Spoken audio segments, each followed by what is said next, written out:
Good day everyone.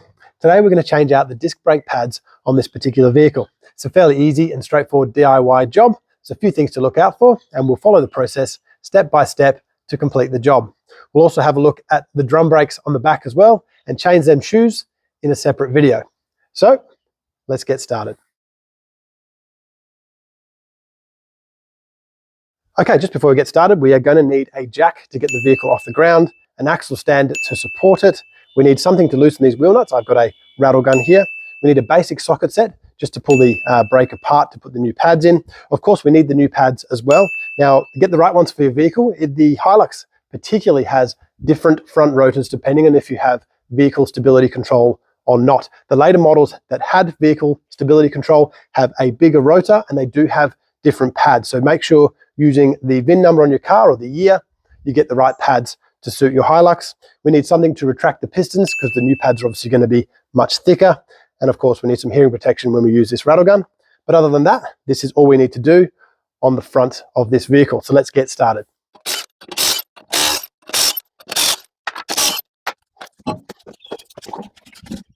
Okay, with that wheel off, we have the brake here. This is a 4-piston caliper. There may be a 2-piston caliper or even just a 1-piston caliper with the piston on this side and a slide here. If that's the case, there is a bolt at the top we need to remove and we can pivot the entire slide assembly out of the way, change the pads and pivot it back in. We will need to retract the piston, much the same as we will with this one. But like I say, a 4-piston caliper, so this is the one we'll be working on today. We do need to determine first, do we actually need to change the brake pads? This one here isn't so bad. We do have a marker on the pad here, and it's on the new ones as well, where we have a little strip of steel that will rub against the disc and make a heck of a lot of noise, telling us we are at the minimum spec for this brake pad.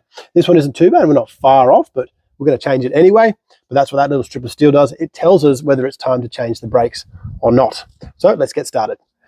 Okay, once we've determined we need pads, we also need to have a quick look at the rotor and decide whether we need to change this brake rotor or not. Now, anything like warpage, which you'll feel through the brake pedal before we even get the wheel off, you feel a bit of a pulsing in the brake pedal. That means we have warped discs usually. That may indicate that we need to change it. If it's under the minimum spec, a lot of them will have a minimum spec on them, and we can measure it with a vernier or a micrometer.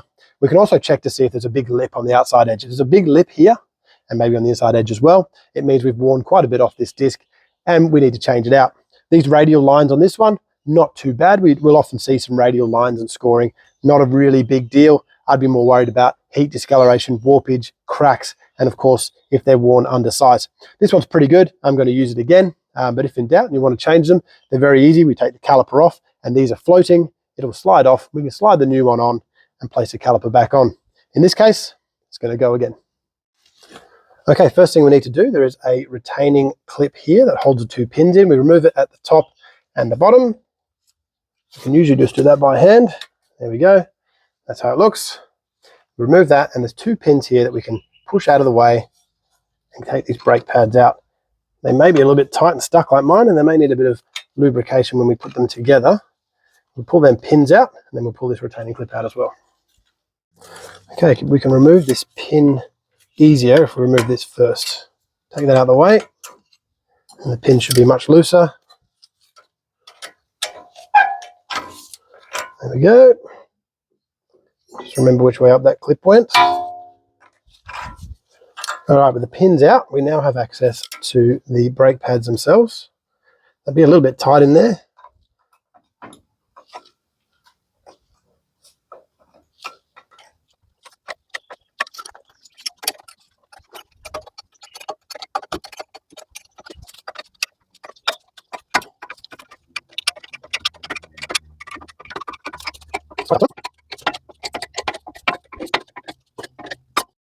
There we go. All right, that's one brake pad, fairly worn, not too bad, but we're getting close to the minimum. Pull the other side out exactly the same way, and then we need to retract these pistons enough to get the new pads in. That's what they look like. Pretty straightforward. Let's change it out.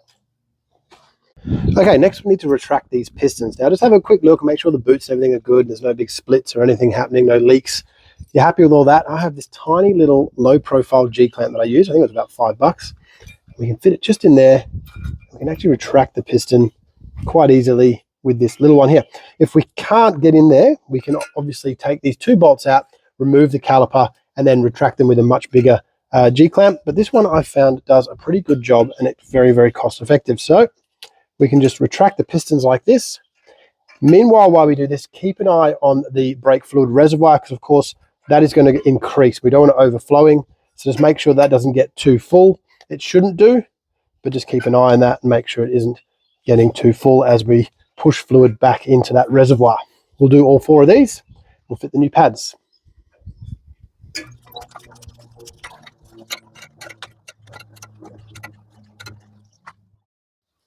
Okay, time to fit the new pads. Now these ones have RH written on them, and of course the other ones have LH. So we've got right hand and left hand. I don't know how much difference it makes. The only difference I can see between the two pads is the location of this wear indicator, but we'll put the right hand side in the right hand side. It sort of makes sense. It may be a bit of a tight fit, not so bad. And we'll grab the other right hand and make sure we have this large section on the outside so we can put the pins through and lock it in. And we'll slide that in as well. Very good. From there, we can put all of this stuff back together. So we've got the pins that go back in here. I'm just going to clean this up and put a little bit of lube on there. And then we've got the main clip in the center, and we've got the retaining clip at the back. So I'll just clean these up and we'll put them back in. Okay, totally optional, but I've just cleaned these up with a wire wheel and put a little bit of grease on them just to make sure they don't corrode so much in the future. Just going to locate that hole and we'll stick them through somehow.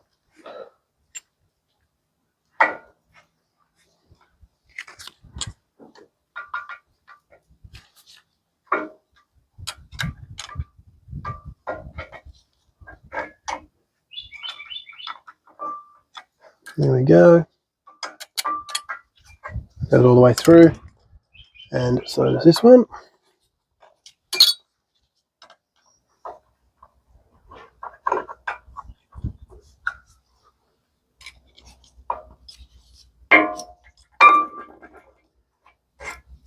Cool.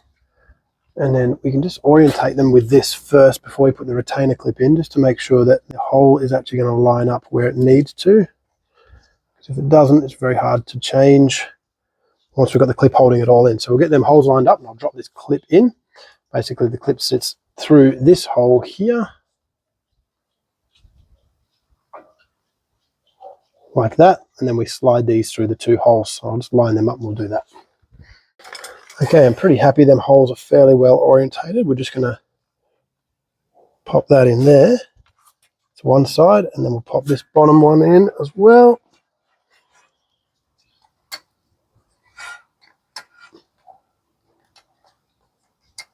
There we go, and let's retain those, make sure it's all good. And then we'll drop this back in as well, exactly how it was when we pulled it apart. And there we go. New calipers are in, that's very good. New calipers, new brake pads are in, my bad. Now we will pump the brake pedal, make sure they go hard and we're happy with them. And I'll clean up this hub and we'll put the wheel back on.